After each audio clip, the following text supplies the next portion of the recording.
This is for educational use only. Our group is allowing our instructor, Mr. Roldan Argines, to use this as an educational material. Before we proceed to our assigned topic, first let's get to know the digital self, or let's get to know its definition. So, digital self, it refers to the representation of oneself in the digital world. It is the online identity or persona that individuals create through their interactions and activities on the internet.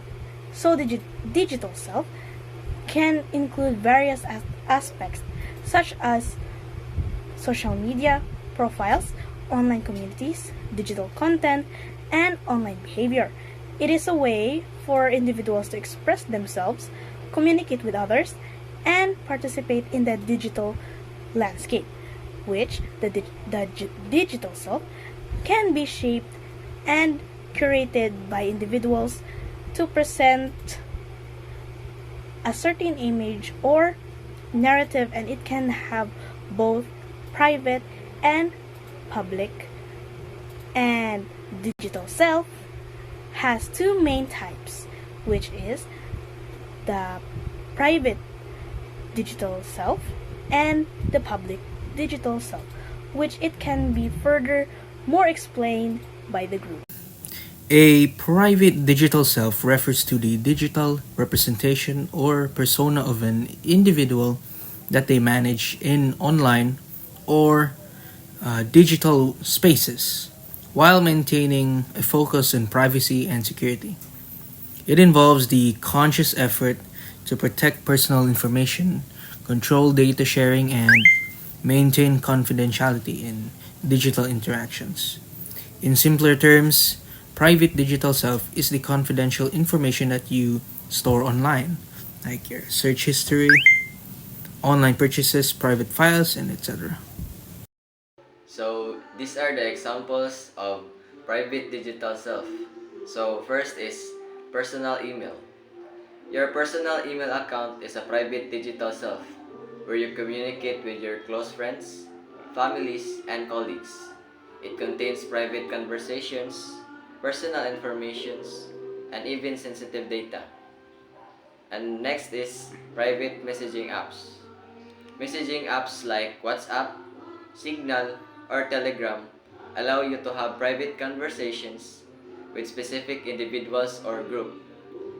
These conversations are encrypted and accessible only to the intended recipients. And the third is password protected accounts. Any online account that requires a password for access, such as online banking, shopping, or subscription services, represents a private digital self. These accounts contain personal information, transaction history, and preferences. So I'm gonna add on some real life situations on private digital self. So first, let's go into define what is private digital self.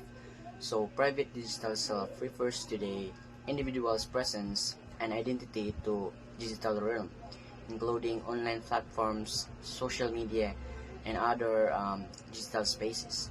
So it encompasses the aspects of one's identity and activities that are kept private and or restricted through select audience. For example, we have a person named Gilexter. So Gilexter is an active participant on online social media platforms like Messenger, Facebook.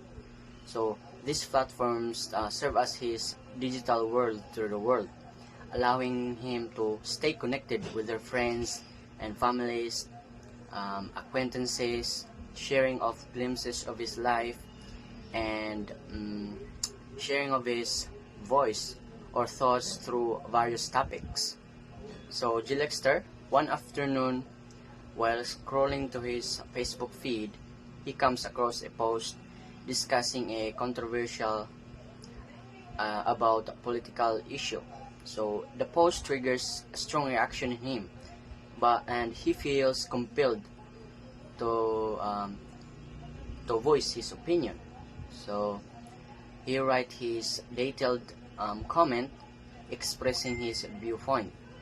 So many people chimed in, and some other people agrees in his stance, but some other people also present and counter arguments. And later that night, he received a message on his phone. It was a notification from a company he had applied for a job.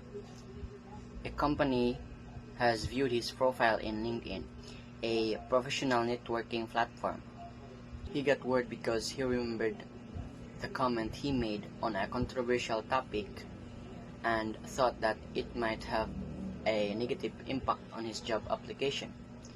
So these situations underscores the importance of mindful online engagement. While social media platforms provide a space for expressing your personal opinion, and it is also crucial to remember that our digital selves are an extensions of our real selves.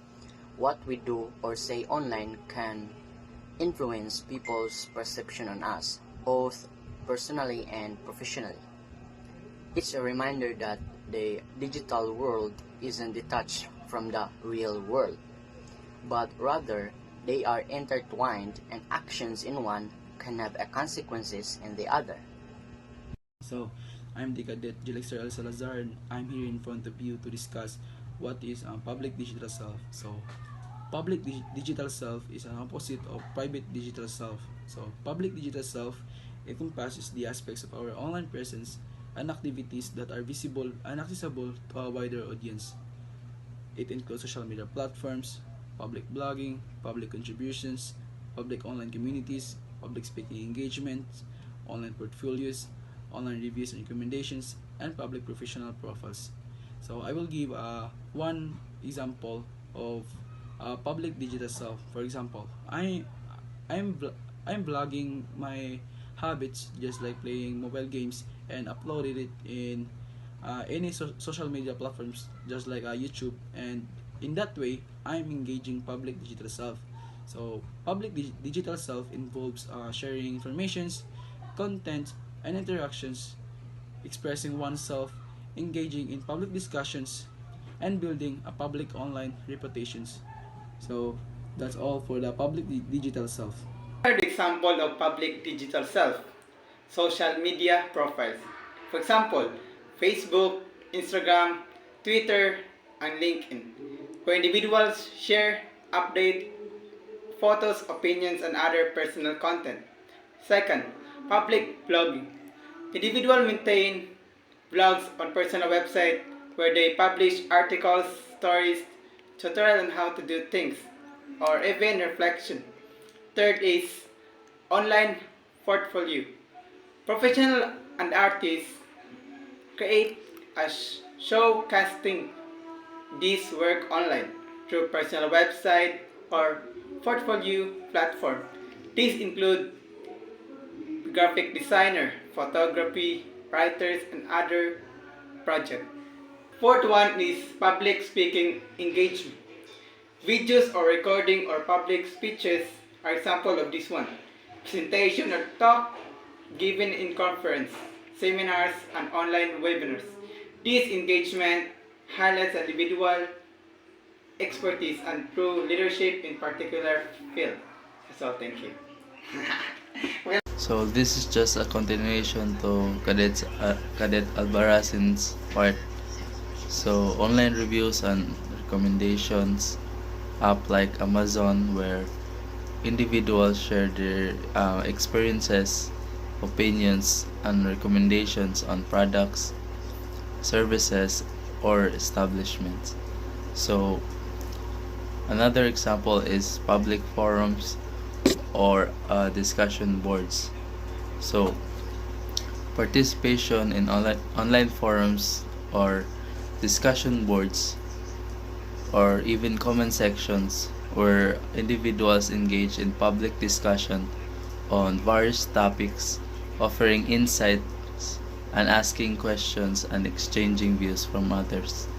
So third is online courses.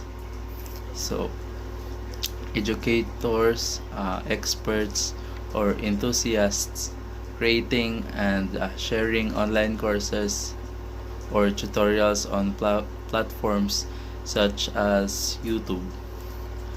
These resources are made available to the public for learning and skill development.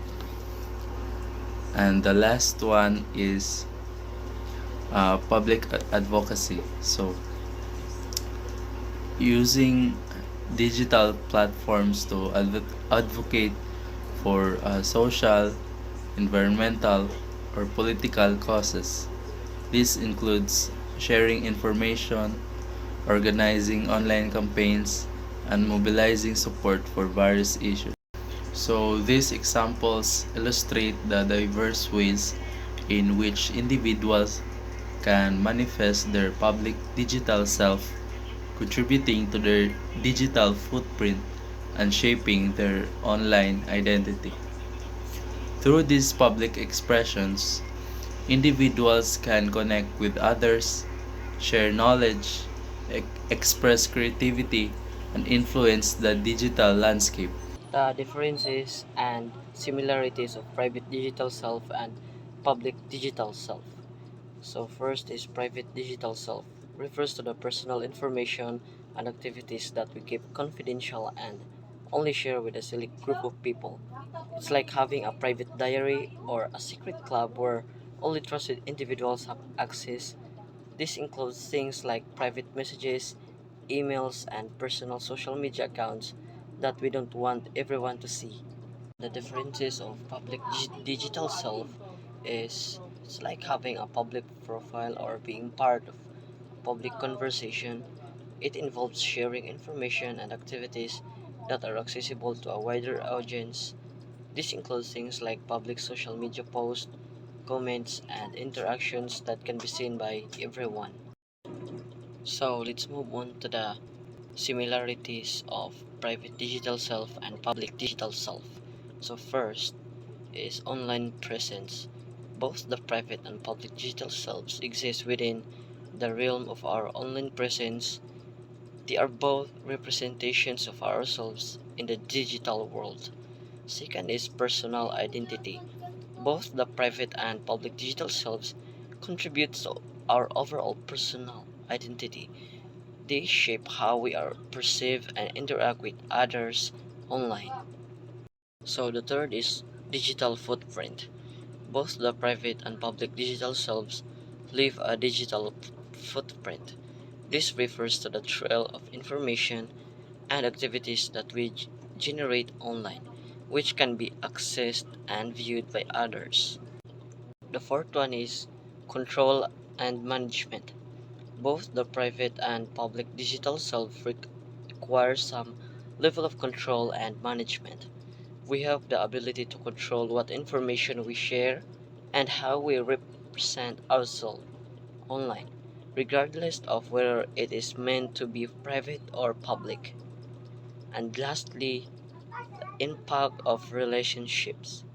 Both the private and public digital selves can have an impact on our relationship with others. The way interact and share information online can affect how others perceive us and how we connect with them.